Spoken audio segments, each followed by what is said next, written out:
Hola, muy buenas noches, bienvenidos a una nueva edición de Plan B, su único programa clandestino de la televisión abierta.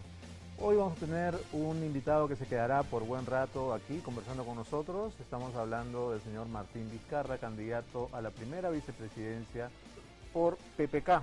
Buenas noches, gracias por venir. No, gracias por la invitación, Beto. Quería empezar con el tema que está en este momento en titulares, en las redes y en la apertura de los noticieros.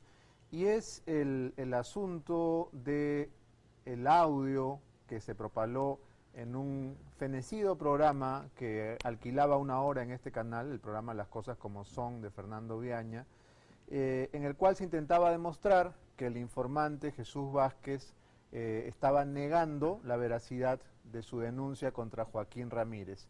¿Cuál es la primera reflexión que quisiera hacer sobre ese tema? Que es preocupante. Nosotros creemos que quien espera ser la presidenta o presidente de nuestro país y su equipo que lo acompaña deben generar confianza, deben generar credibilidad. Y este tipo de denuncias definitivamente generan preocupación, ¿no? Porque se ve que hay un audio manipulado, cambiado, adulterado y que, según lo que denuncia la periodista, fue entregado por el candidato a la vicepresidencia de la señora Fujimori, ¿no? Entonces, si eso es verdad, hay que comprobarlo. De alguna manera genera pues una desconfianza porque se estaría tratando de distorsionar la realidad en función de prácticas que no son legales. Bien, yo quisiera llamar la atención aquí sobre un asunto que creo que es fundamental, y es que tanto en la denuncia de Cuarto Poder como en esta denuncia claramente trucha del programa Las Cosas Como Son, estamos hablando de dichos, y los periodistas, por lo menos los que tratamos de hacer un oficio mínimamente decoroso, no podemos valernos solamente de dichos.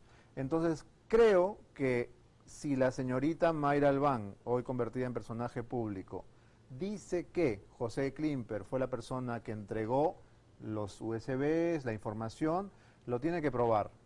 Y del mismo modo, los colegas de Cuarto Poder que sustentan o que apoyan o dan credibilidad al señor Jesús Vázquez cuando dice, a mí me dijeron, ¿no es cierto? Me dijo Joaquín Ramírez que le iba a lavar 15 millones a la China. Gravísima denuncia. ¿Dónde está el audio? ¿Dónde está la prueba? En ambos casos me parece que es lo que falta, es la pieza que faltaba. Y no en vano, alguien con gran experiencia como el periodista Ricardo Ucea ha señalado en su columna de La República que el periodista o el medio deciden cuál es el momento oportuno para publicar.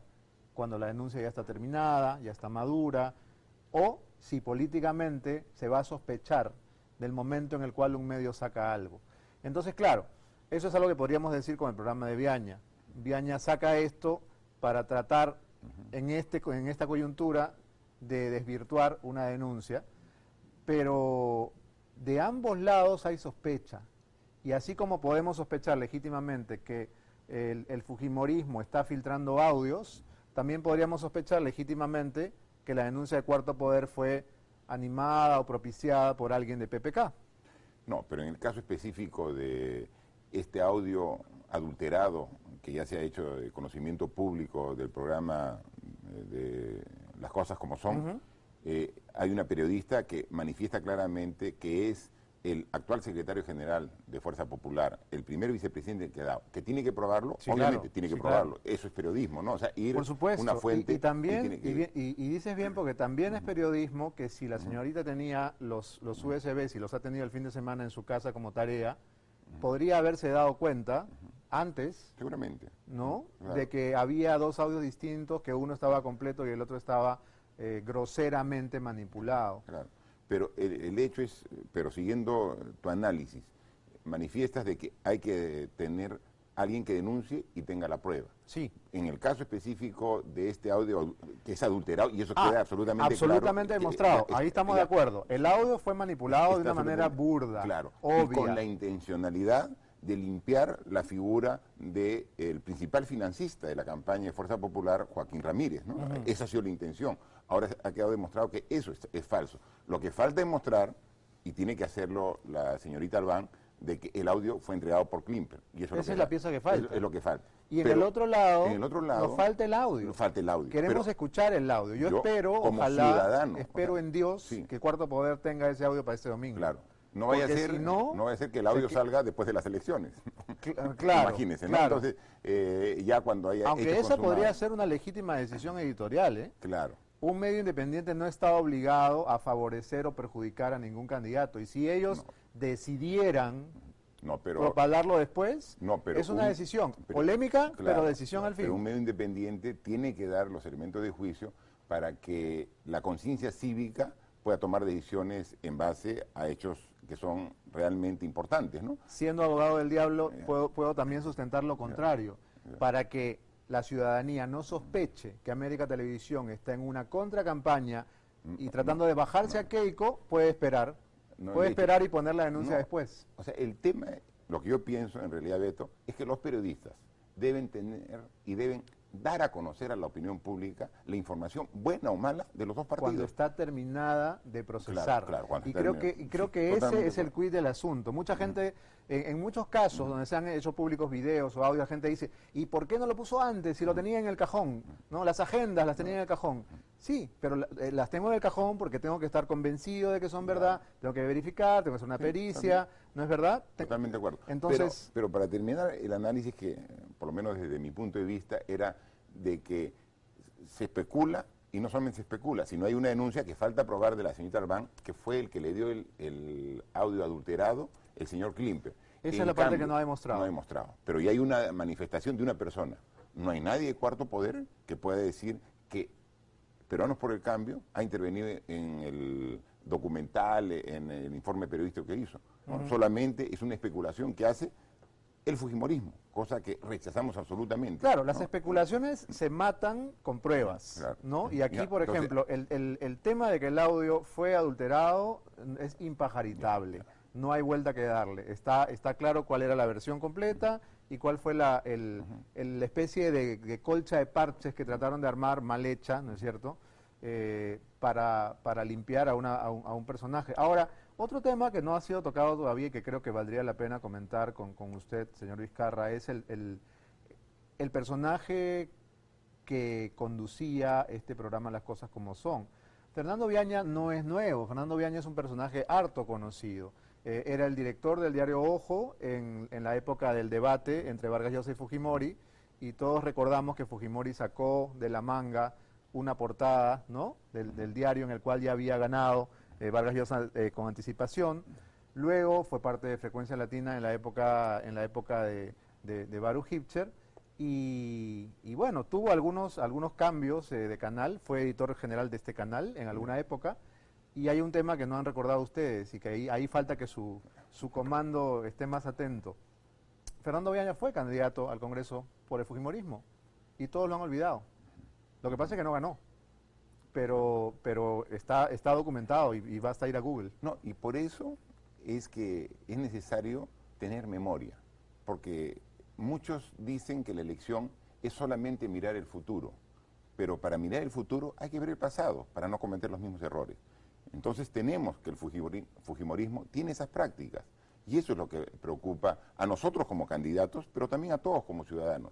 Hay que ver la historia que no queremos repetir, hay que ver los vicios, las malas costumbres que se hacían, y yo he sido esta semana motivo de acusaciones desde el debate presidencial por parte de la señora Fujimori, de mentiras, de difamación, que realmente nos hace recordar las campañas de demolición que se hacía contra adversarios políticos. Entonces, la señora Fujimori se presenta como una candidatura nueva, que no tiene que ver con el pasado, pero sin embargo, conforme vamos sacando el velo, descubrimos que está ahí el mismo fujimorismo de su padre Alberto. Y ahora, ¿por qué considera usted que ha sido objeto de una guerra sucia, siendo que las denuncias existen? ¿Qué parte de lo que se ha dicho sobre usted sería una difamación o una injuria si las denuncias, como cualquier otra autoridad regional, municipal, tiene pues una cantidad de detractores que lo denuncian? Hay alcaldes que salen de que salen del sillón con cientos de denuncias, Sí. y usted tiene 34, ¿correcto? No, pero... No. ¿Cuántas son? Más. 48. Más. 48. Ok. Seguramente ya van a salir las otras 14 que se les faltan. ha pasado. Se les ha pasado. Han Ya. hecho un recuento ligero. Entonces son 48. Y la meta que ha puesto el actual gobernador de Moquegua es que me va a poner 50 denuncias. O sea, todavía faltan 2. Estamos esperando él se ha 2 puesto más. ese Sí, tope. obviamente, me dice, yo le voy a poner 50 denuncias a Vizcarra. ¿No? Entonces, estamos esperando, ¿no? que llegue a los 50, van 48. Entonces, si usted mismo lo admite, ¿cuál es la difamación? No. Primero, la señora Fujimori, en el debate del domingo pasado, lo que manifestó contra mi persona fue, en primer lugar, que tenía, yo que me había apropiado de terrenos de la comunidad de Ácora en Puno. Eso considero una acusación seria, ¿no? O sea, apropiarte de terreno de una comunidad es absolutamente serio. Es robar, es robar, ¿no? Nosotros ya hemos demostrado, por si no tocan nada ahora, de que hace 27 años el proyecto especial Pastorandi. Esa denuncia figura en el... No está ahí, ¿No está acá? No está ahí, no está ahí. No, pero Okay. yo la tengo acá, pues, ¿no? O sea, es lo que dijo, se ha apropiado, recuerde usted, se ha apropiado terrenos de Ácora, en Puno. Ok, ¿no? ¿y cuál es su versión? No, ¿cuál es la realidad? No mi versión. Bueno, Pero todos decimos que nuestra versión es la realidad, no, por eso. No, pero por El eso. otro lado de la historia, El vamos. otro lado de la historia. El Ministerio de la Presidencia de ese tiempo veía los proyectos más importantes de todas las regiones. Majes en Arequipa, Chaymochí en La Libertad, Chinecas, Olmos, etc. En Moquegua el proyecto es Pasto Grande. El proyecto Pasto Grande, dependiente de INADE, Instituto Nacional de Desarrollo, comenzó a ejecutar sus obras de inversión. Y en ese tiempo necesitaba hacer la presa Pasto Grande. Para construir la presa Pasto Grande, que estaba en las alturas de Moquegua, ya en la frontera con Puno, tuvo que construir una represa que está ubicada en la comunidad de Pasto Grande de Ácora. Entonces, lo que hace en ese tiempo el Estado es convocar a la comunidad y comprar los terrenos. Entonces, hay una negociación, se llega a un justiprecio y finalmente se firma un contrato de compra-venta. La comunidad de Pasto Grande al Estado peruano representado por el Instituto Nacional de Desarrollo, el proyecto Pasto Grande. En ese tiempo, yo trabajaba hace 27 años, tenía 25 años en ese tiempo, trabajaba para el proyecto Pasto Grande. Y obviamente soy parte del proceso de esa adquisición que el Estado hace. Se termina, se llega y se concluye. O sea, no hay absolutamente nada irregular, es el procedimiento normal para cualquier... Actualmente Majes, para hacer su segunda etapa del proyecto Angostura, tiene que comprar tierras en Pusapusa, una comunidad, para poder construir su represa. Es exactamente igual. Entonces, eso se ha hecho, se ha concluido y no hay ninguna denuncia.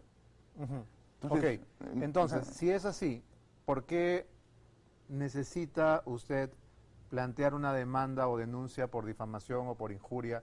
Cosa que también de pronto José Klimper podría hacer ante la acusación de que él entregó los audios, y finalmente nos vamos a enredar en una maraña de denuncias cuando lo que queremos es saber qué van a hacer en el gobierno ambos grupos. Por eso no queremos, pero hay que aclarar, o sea, no podemos claro, dejar en el aire el tema, ¿no? Pero, Entonces, digamos, pero ahí, anunciar demanda no es... Pero hay una clara intención difamatoria de la señora Fujimori cuando dice el señor Vizcarra, candidato a la vicepresidencia, se ha apropiado de terrenos de Ácora en Puno. Y eso es mentira. Ni un metro cuadrado, absolutamente nada. Es la adquisición para hacer una obra de infraestructura de un proyecto de irrigación del Estado. Entonces, eso es, ya está demostrado, aquí está todo ya dimos en conferencia de prensa todo el sustento de la adquisición que llega finalmente, está todo, es del año 1989 para la reubicación, el estudio socioeconómico. Es de antes que tuviera el cargo. Claro, o sea, y esto de acá es Proyecto Especial Pasto Grande, Ministerio de la Presidencia. Y al final llega con la valoración de los terrenos, y llega familia por familia de los que ubicaban, cuánto se pagó, todo, etcétera. O sea, todo Estamos eso, hablando del año 89. Del gobierno de... terminando el gobierno de Alan, el primero. Y tanto así que este proyecto, mire cómo son se terminó el año 94, y quien lo inaugura fue, yo recuerdo, yo soy moqueguano, se mete al río Moquegua y se moja los pies hasta la rodilla, es Alberto Fujimori, ¿no? O sea, él inaugura este proyecto con este embalse que se hizo comprando parte de los terrenos de la comunidad. Luego surgió... Entonces, acá en lo que dice, podría estar ocurriendo produciéndose una ironía fantástica. Usted está siendo acusado por contribuir a un proyecto que Fujimori inauguró. Inauguró, claro, y con bombos y platillos a lo grande, porque es un proyecto largamente anhelado por Moquegua, porque es una zona muy árida y que trajo un poquito más de agua de la parte altoandina. Entonces, y eso, el año 94 se termina el proyecto y estaba Alberto Fujimori con los pies dentro del río Moquegua, con el agua de trasvase del embalse Pasto Grande, que se hizo y que ahora dice que hemos... Entonces, si alguien lo acusara de colaborar con Fujimori, no se equivoca.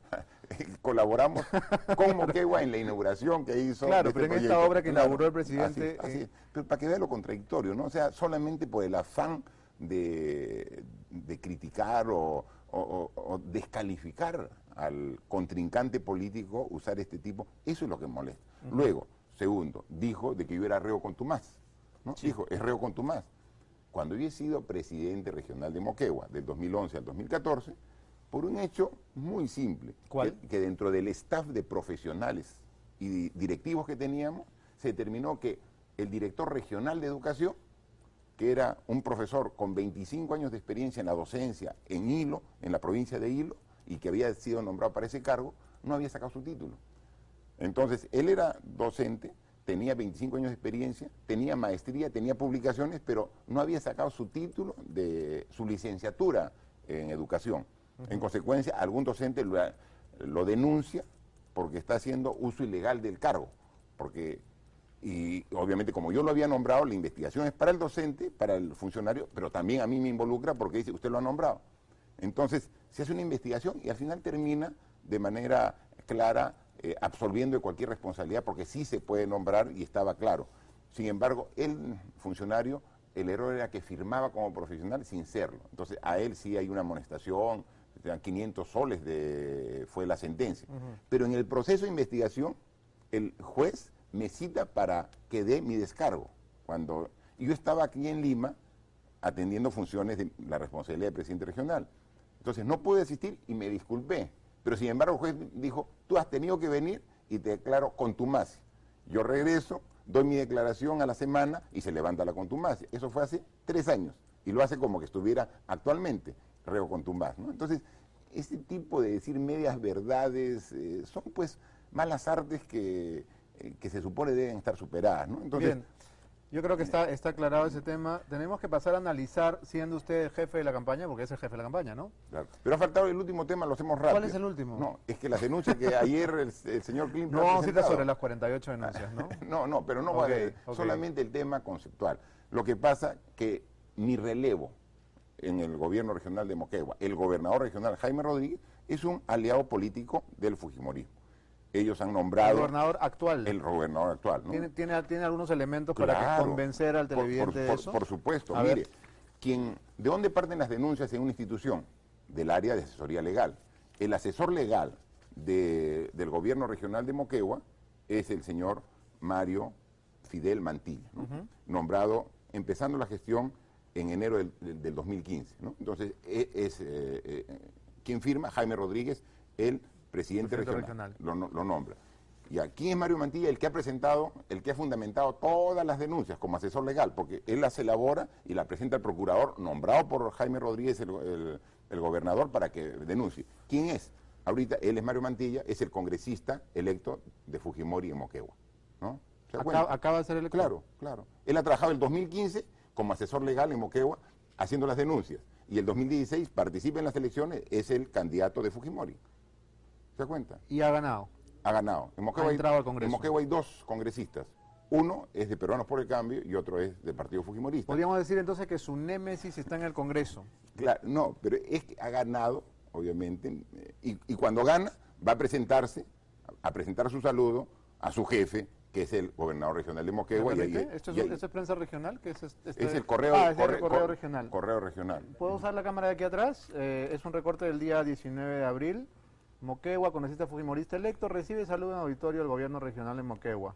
Y abajo dice, el electo congresista Mario Fidel Mantilla Medina llegó la mañana de ayer al gobierno regional de Moquegua para solicitar información, etcétera, etcétera, etcétera. Sale ahí sentado con con el presidente Pero la regional. denuncia de esa nota es de que va y se suspenden las labores en el gobierno regional para atenderlo. Entonces, esa es la denuncia que hace un consejero. Por eso, porque si iba a Porque saludar... es muy importante, pues. No, claro. Ahora su es un congresista, personaje muy es su importante. congresista. Pero ¿quién es el congresista electo? El asesor. Y usted ve acá, él es el asesor legal. Vamos a ver ¿no? este papel.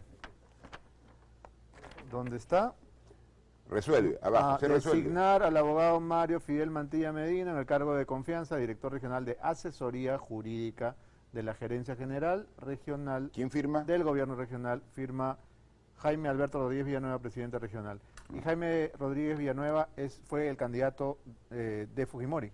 No, porque... Entonces es un espontáneo. No, es que normalmente las elecciones regionales son con movimientos regionales. O sea, fue un movimiento regional en Moquegua. Entonces, ese es el tema y por eso es de que hace las denuncias y su meta es llegar a las 50.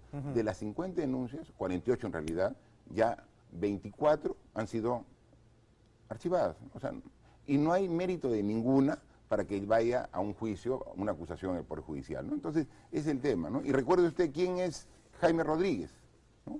El que se hizo famoso porque en plena campaña, seguramente usted va a recordar, el que manifestó públicamente que él robaba en carretilla. ¿Se acuerda que salió una nota que dijo, yo robo en carretilla, pero la comparto con el pueblo? Él es el presidente regional actual de Entonces Moquegua. ya es una celebridad local. Es una celebridad, claro, ¿no? Y es el socio político de la señora Fujimori en Moquegua. ¿Y habrá con su entrado al consejo. Congreso con su carretilla o la habrá dejado estacionada afuera? No sé. Entonces, ese es el tema. Pero no es el asesor legal, sino es el presidente regional de Moquegua el que decía que robo con la carretilla, ¿no? Y su asesor legal es el que entra al Congreso, el presidente que es el señor Jaime Rodríguez. Pero entonces, cuando dice es un socio, ¿se refiere a que es simpatizante? No, o sea, están los audios donde él dice que va a votar por Keiko Fujimori, que su trabajador es actualmente congresista. ¿Ha de hecho Fujimori. campaña abiertamente? Abiertamente, claro ¿Sí? que sí. Okay. Eso fácilmente se puede Bien, correr. ahora sí, Entonces, ya, vamos a pasar a los temas importantes. Bueno, también es importante ver cómo van los números, que no les están sonriendo mucho luego del primer debate. ¿Qué cambios, qué ajustes va a hacer el jefe de campaña para remontar este marcador en contra? Nosotros tenemos, el Perú, como es lógico, está sectorizado, región sur, región norte, centro y Lima, la gran capital, ¿no? Tenemos establecido que en el sur ganamos actualmente, o sea, todas las encuestas de intención de voto tenemos un margen favorable. El sur, llámese Arequipa, Tacna, Moquegua. Arequipa, Moquegua, Tacna, Puno, Cusco, todo. O sea, es el gran sur. Gana nuestra candidatura de Pedro Pablo. La portada de la República del Comercio dice que gana PPK, de la República de Arequipa dice que gana PPK. Claro, incluso... Pero no basta, pues, ¿no? No, es que en el norte gana la señora Fujimori y en Lima estamos empatados. O sea, ese es el resumen de la situación actual. El problema es que la diferencia favorable a la señora Fujimori en el norte es un poco más alta que la diferencia favorable en el sur. Entonces, por eso, finalmente, es que siendo para nosotros y nuestro análisis todavía dentro del empate técnico, hay una ligera diferencia a favor de la señora Fujimori. Pero a ver, con las cifras de Datum de hoy, que son 52.9 para Keiko Fujimori y 47.1 para PPK, ya no estamos hablando de empate técnico, ¿no está pecando de exceso de optimismo? Son casi 6 puntos arriba. Sí, que es perfectamente posible. Nosotros, nuestras cifras no arrojan ello. Nosotros tenemos un tracking diario, estamos midiendo día a día cómo se va moviendo la... ¿Por qué los candidatos siempre tienen encuestas que lo favorecen? Igual Alan decía que la encuesta de ICE lo da ganador, pero... No digo de que favorece, Beto. ¿Qué dice la encuesta o el tracking diario de ustedes? Que hay una ligera ventaja de la señora Fujimori, pero que está dentro del margen que fácilmente revertir. Con trabajo en estos 9 días que faltan para las elecciones, que lo vamos a hacer, con una estrategia para el sur, para el norte y para Lima.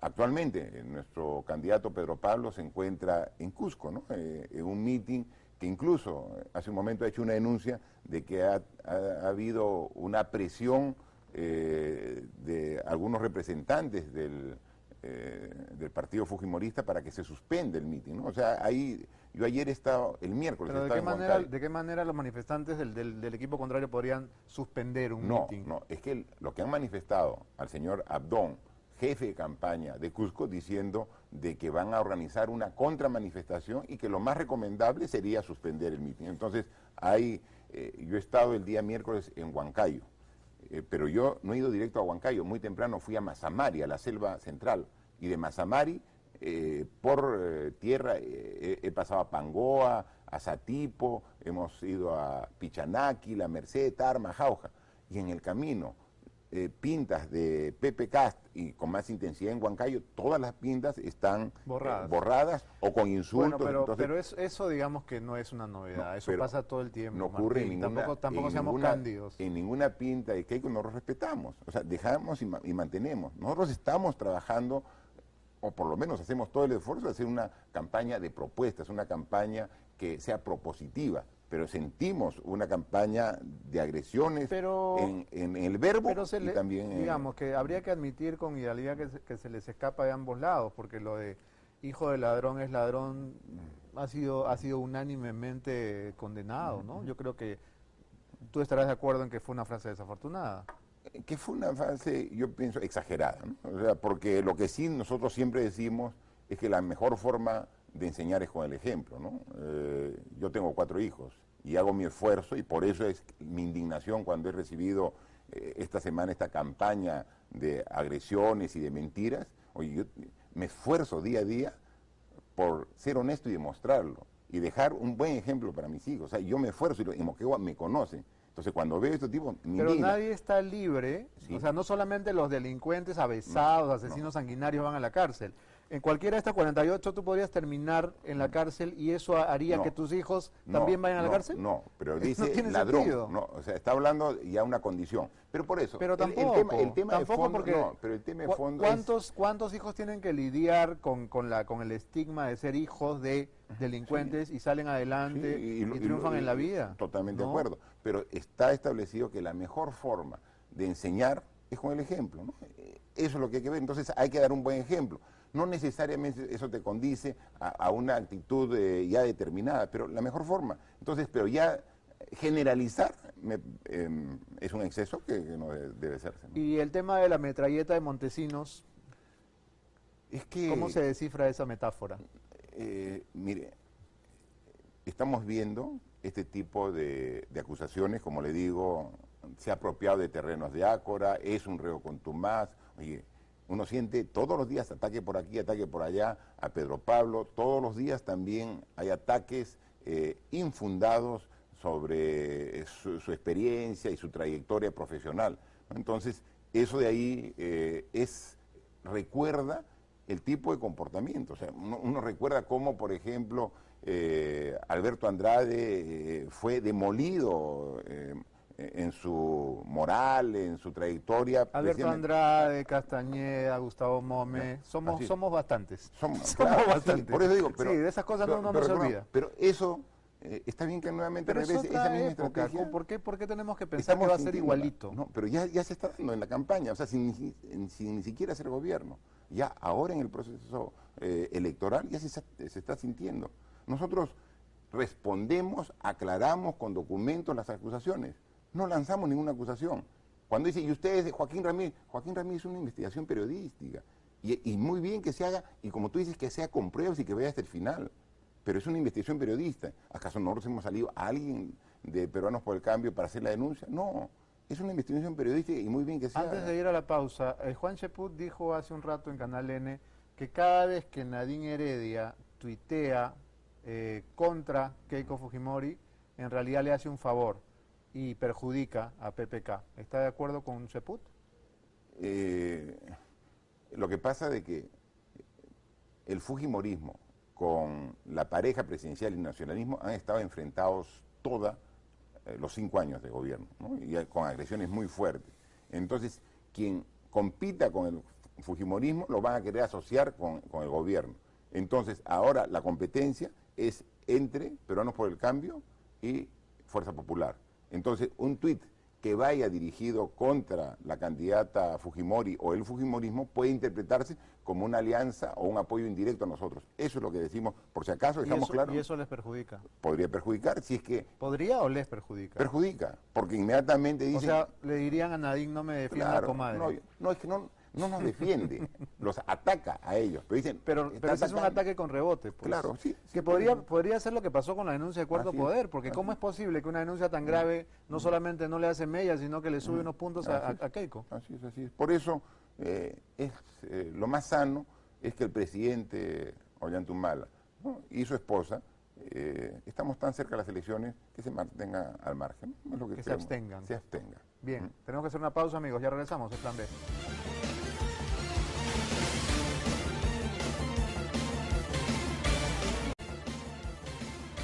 Continuamos aquí en Plan B conversando con Martín Vizcarra, candidato a la primera vicepresidencia por PPK.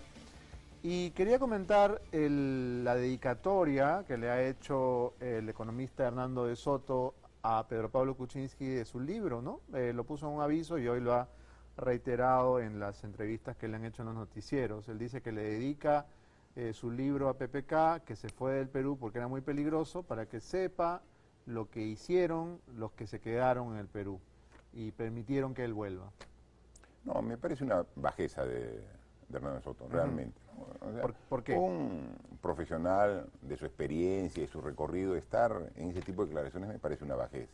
Todos saben que Pedro Pablo, después que terminó esa etapa laboral aquí en el Perú, obviamente él tiene una familia que mantener, y aquí se pusieron las cosas bastante adversas para él por la amenaza. Hubo incluso un atentado en su domicilio, o sea, hubo un atentado terrorista. ¿En el domicilio de PPK? Sí, claro. No lo recuerdo. Sí, o sea, hubo un atentado. O sea, él ¿Recuerda detalles? No. ¿Del MRTA, de Sendero? No, de Sendero tengo entendido yo. O sea, él hace referencia. Entonces, hubo una actitud de amedrentamiento, no tenía posibilidades laborales acá, porque salía recién del gobierno.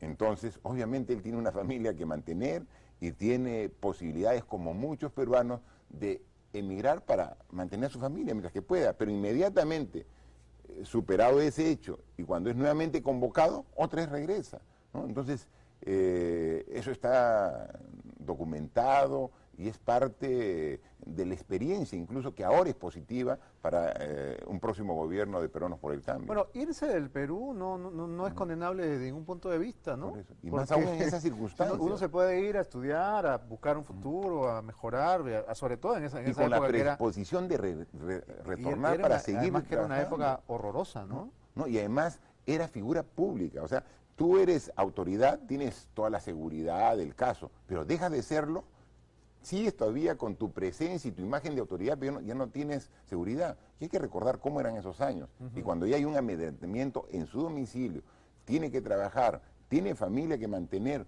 obviamente tiene que ir a buscarse los frijoles, o sea, como cualquier peruano que no tiene posibilidades en ese momento, ¿no? Entonces, por eso me parece una bajeza manipular los hechos para tratar de sacar un beneficio político de su, no sé, de la señora Fujimori, que es la que lo tiene ahora como de su asesorada en todo caso, ¿no? El diario Correo de hoy, en su página 6, resalta la siguiente nota: Klimper revive acusación de que PPK benefició a Hunt Oil, a la compañía petrolera Hunt Oil. Y básicamente a lo que se refiere es a un artículo del diario The Wall Street Journal 2007, en el cual se habla de que Pedro Pablo Kuczynski es un prominente asesor de Hunt, del señor Ray Hunt, evidentemente la cabeza de la compañía Hunt Oil. Y bueno, es mostrado esto como no una prueba, pero un indicio de que PPK favorecía los intereses extranjeros. Mire, cuando Pedro Pablo trabaja aquí en nuestro país, obviamente da todos sus servicios a las instituciones, Banco Central de Reserva, Ministerio de Energía y Minas, Ministerio de Economía, Presidencia del Consejo de Ministros, todos con excelentes resultados. Donde ha trabajado aquí en instituciones públicas ha tenido muy buenos resultados. Ha reactivado la economía, ha generado proyectos de inversión hidroenergéticos muy importantes que ahora los seguimos gozando y usufructuando, ¿no? Entonces, él trabaja. Cuando no está trabajando para el Estado, tiene que brindar sus servicios a empresas privadas, en instituciones multinacionales, Banco Mundial, de todo tipo, y también, él, alguna vez que yo escuché una respuesta ¿Qué se le pidió? Una asesoría puntual de un análisis financiero a un proyecto de Hunt que era, me parece, en África, ¿no? Entonces, es simplemente un trabajo específico de asesoría en su campo, que conoce muy bien en su campo, que es economía. Bien. Aldo Mariátegui en su columna de hoy ha dicho que PPK es un tacaño por no querer gastar en contratar a Fabre y que si pierde se lo merece por cuidar tanto la plata en la última aventura de su vida. ¿No contrataron a Fabre porque era mucha plata o por qué no lo contrataron? Por la relación de Fabre con el escándalo también que hay actualmente en Brasil, con Odebrecht, entonces... no había estallado todavía, ¿no? No, pero ya se sabía, o sea, ya no había estallado a niveles que llegue a la presidenta Rousseff, pero ya estaba Marcelo Odebrecht, el propietario de esta empresa, está en la cárcel ya hace un par de años, ¿no? Entonces ya había, y su relación con él es directa. Entonces, tengo entendido de que el año pasado, yo estoy involucrado directamente en la campaña desde el mes de diciembre del año 2015. Antes sé que hubo una conversación y una propuesta, pero no pesó tanto el costo, que era muy elevado, sino pensó los antecedentes, y obviamente como candidatos queremos dar una demostración de limpieza en todos nuestros actos. Eso es lo que primó en esa oportunidad. En el mismo diario Correo se cita una declaración de Mecha Arauz que dice: la familia Fujimori está rodeada de narcotraficantes. ¿Suscribe esa declaración? Y en todo caso podríamos enumerar esos narcotraficantes que rodean a la familia Fujimori.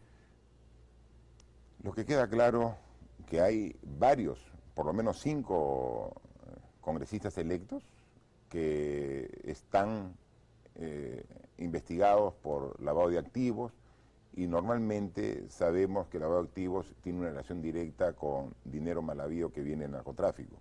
El mismo secretario general del partido hasta no hace mucho, el señor Joaquín Ramírez, que ha sido el principal aportante de la campaña, hombre de extrema confianza de la señora Fujimori, también está siendo investigado actualmente por la DEA y también aquí en el Ministerio Público, o sea, pero por un desbalance patrimonial y por lavado de activos. Entonces, hay indicios bastante preocupantes de que hay un dinero en torno a esta candidatura que no tiene una procedencia completamente lícita, por un lado.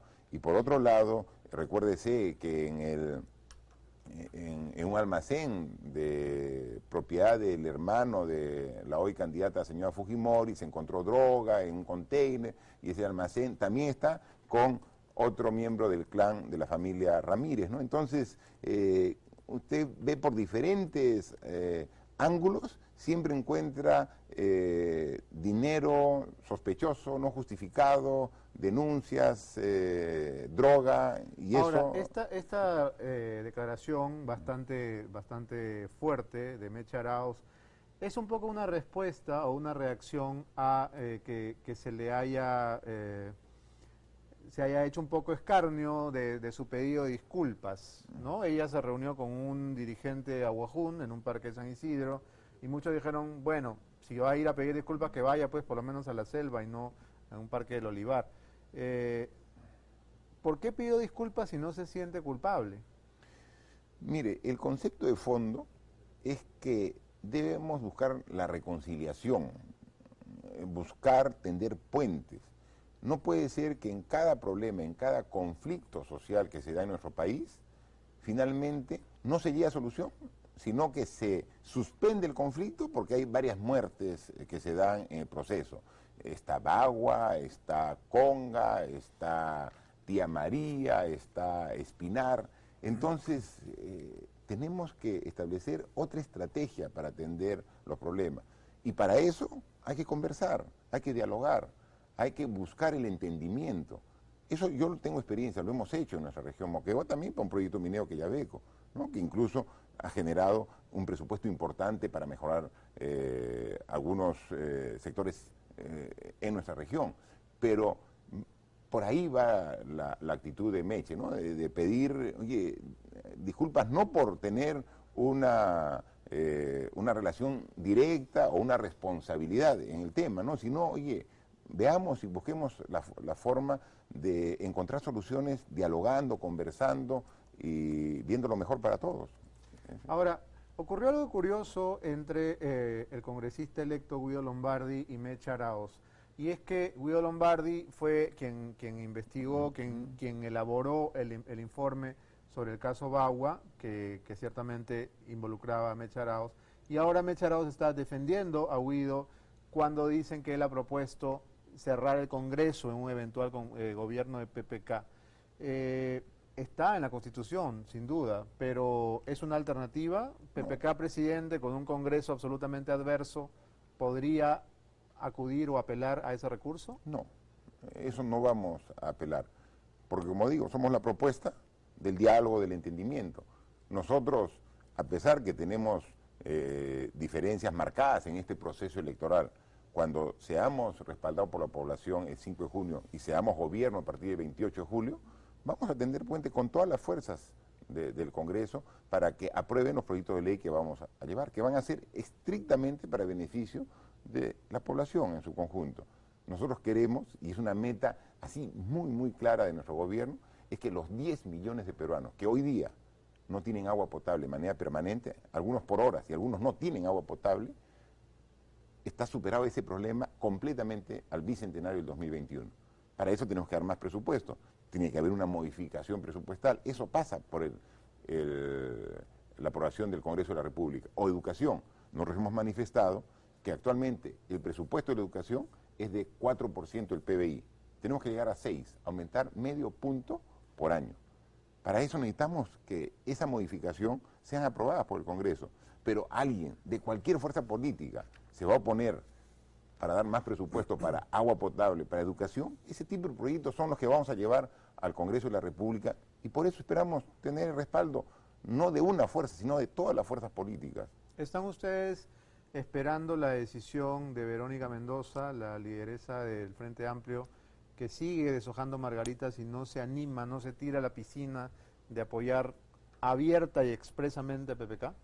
Yo creo que debería darse esa aprobación, así como tú lo dices, definida.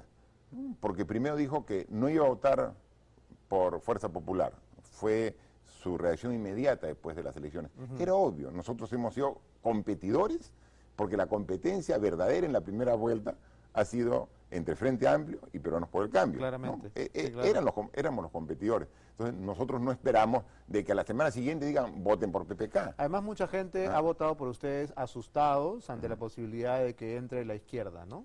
Todos los que le tienen miedo a la izquierda han votado por ustedes. Puede ser, no se sabe, al final es especulación. Puede ser que hay un porcentaje que haya permitido esa diferencia que nos ubicó en 21%. Y los misiles de Verónica al final de la campaña eran de consideración, ¿no? Eran misiles fuertes. No, y como en una campaña éramos los rivales directos, porque eran los que peleábamos el segundo cupo para esta segunda vuelta, entonces, obviamente, después de ese proceso, no esperamos que inmediatamente haya un respaldo, ¿no? Pero creo que la izquierda, en su gran mayoría, ha evaluado las dos opciones, ¿no?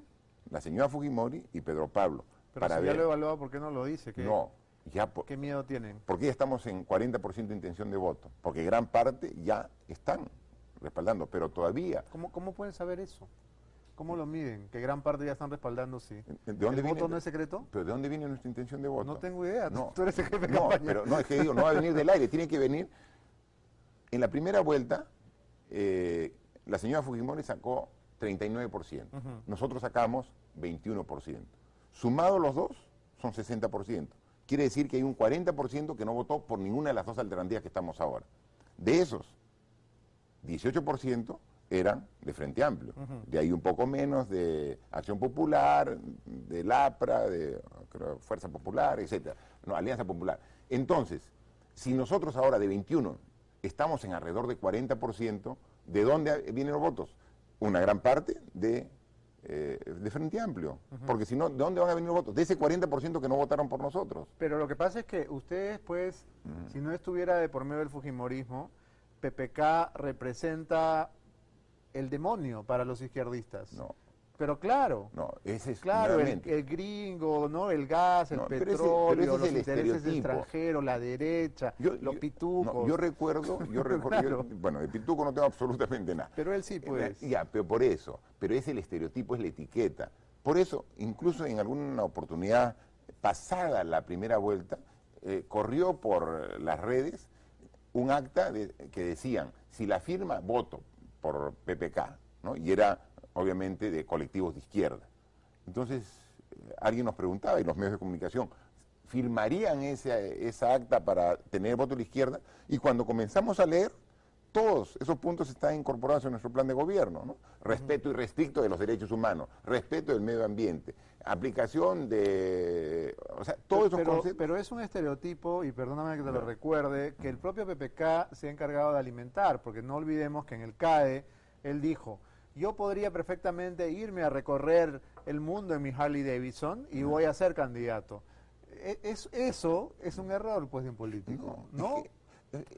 Pero puede ser un error político, pero es una sinceridad clara y absoluta, que ¿no? alimenta O sea, un estereotipo. claro, pero es el estereotipo. Pero Pedro Pablo es un profesional peruano con mucha sensibilidad social que quiere. O sea, cuando le pregunto yo a Pedro Pablo, ¿cuál va a ser tu prioridad cuando llegues a Palacio de Gobierno para ayudarte? Yo quisiera solamente que me recuerden, yo voy a hacer muchas cosas, dice, pero me recuerde por ser el presidente que dio agua potable a todos los peruanos. Es obsesión el agua potable, obsesión, ¿no? pero realmente es una muy buena obsesión. Es la obsesión más social que puede haber. Es la obsesión más social. Porque si tú das a todos agua potable, recién tienes una actitud diferente, o sea, para la vida. No, y para el además bienestar, es una para tu vergüenza salud. que con el crecimiento económico que hemos tenido y con las fuentes envidiables de Claro. agua que tenemos, todavía haya tanta gente que no tiene Pero agua es que en el casa. Estado se preocupa de lo que vemos, lo que apreciamos. Tenemos ciudades en el desierto que tienen agua potable en las casas. Y tenemos ciudades como Iquito, que tiene el Amazonas El al río lado, más grande del mundo. el río más Y se mueren de caudaloso del sed. mundo, y no tienen agua potable. O sea, ¿por qué? Porque el gobierno o los sucesivos gobiernos han planteado mal el desarrollo. Bien. Y eso lo vamos a hacer con toda Tenemos que seguridad. hacer una pausa, pero seguimos conversando luego los mensajes. No se vayan, es Plan B.